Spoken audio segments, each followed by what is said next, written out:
Good morning. This is Crystal Woods with Seasons in the Vine, and it's Fresh Friday. And today I want to encourage you to not quit trusting God with all of the things that you have given Him. And this is what I mean. Sometimes we release something to God, and we know He's the only one that can handle the situation or the circumstance, and we give it to God, and then we want to pick it back up. We want to think about it, ponder it, check in on it, worry about it, maybe have anxiety over it, or perhaps even get involved with the process. Sometimes I phrase it like I will try to be the Holy Spirit for someone or for a circumstance. How silly is that? When I say it, it's really silly.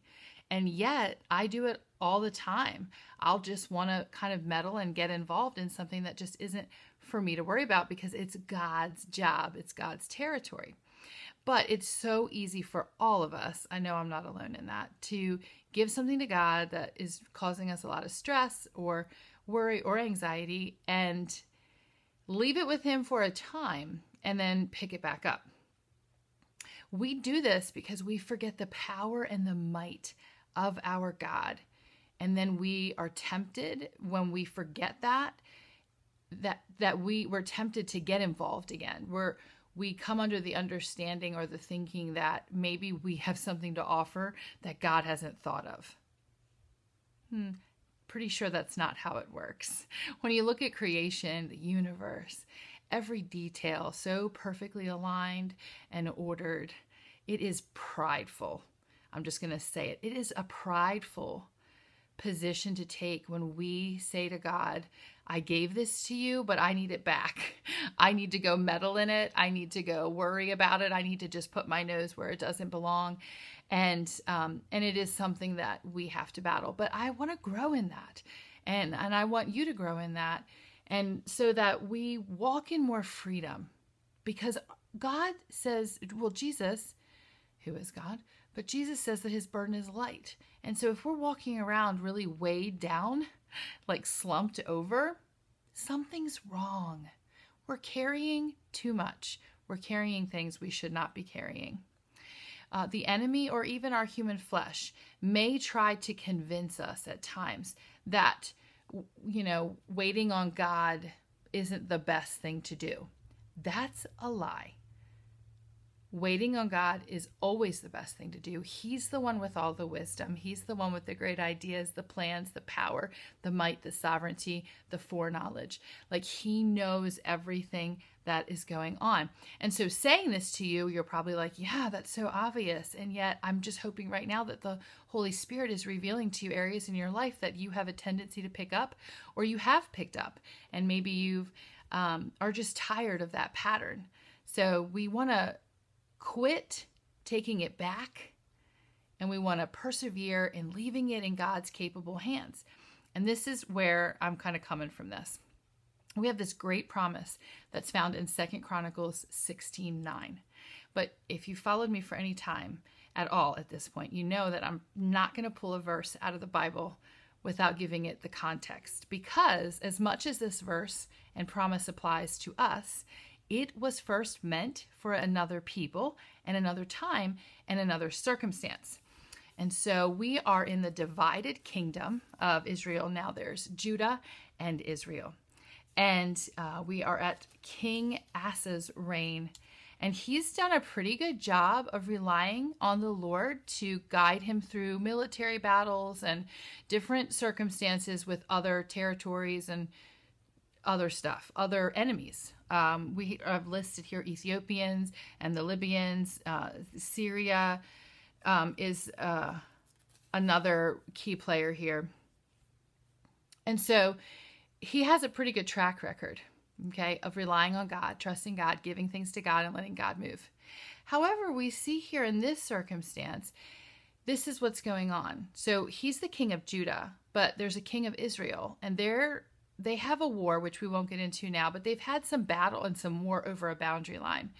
And so King Asa decides to not seek the Lord, but to seek help from a neighboring ally, and get him to turn his back on the king of Israel to get King Asa's way. That's what he decides to do. He's going to go around it a different way. It's a way that makes sense to him. Like he spent time problem solving. How many of you have ever done that? And really tearing down into the tiniest details a situation and really put a lot of effort into figuring out how it can work. Well, that's what he's doing.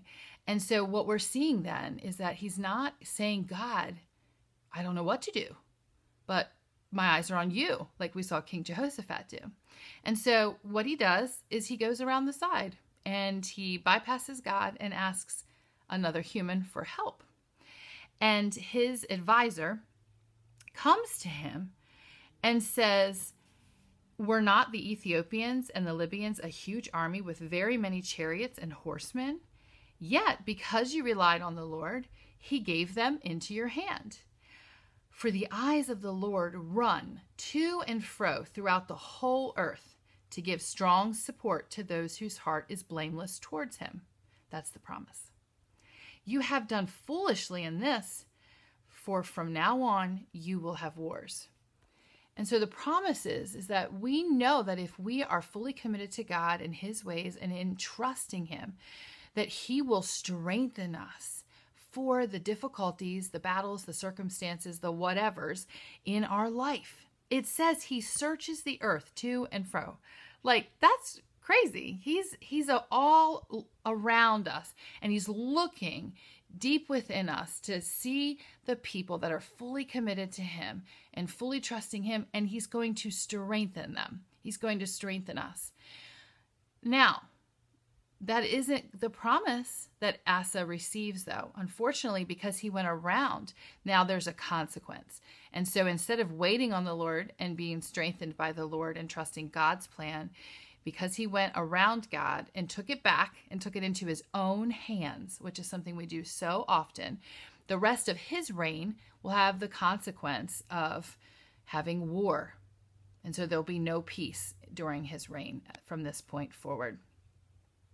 And so I want us to really think about what we're doing when we give something to God and we take it back. God's plans are perfect because he sees everything that we can't see. And when we take it back, which is so easy to do in the moment, as soon as we're worried or we're anxious or we want to control something, when we take it back, we're limiting what God is designing that process to be and what he is trying to accomplish. God doesn't need our help. He invites us to participate, but he does not need us. He invites us to participate, but he does not need us.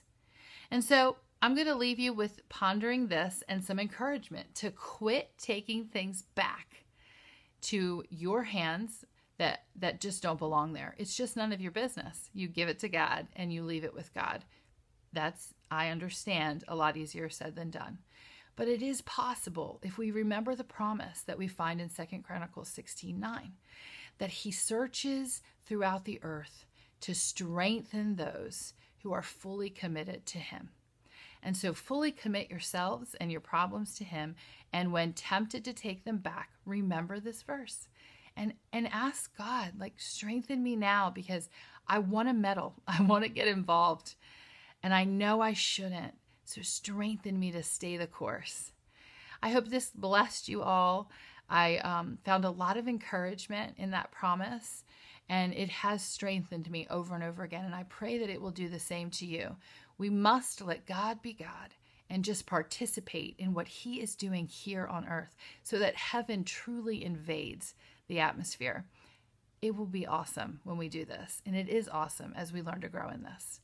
I love you all very much. Thank you so much for listening. Like, share, and comment as you feel led. And I will see you next week. Have a good one. Bye.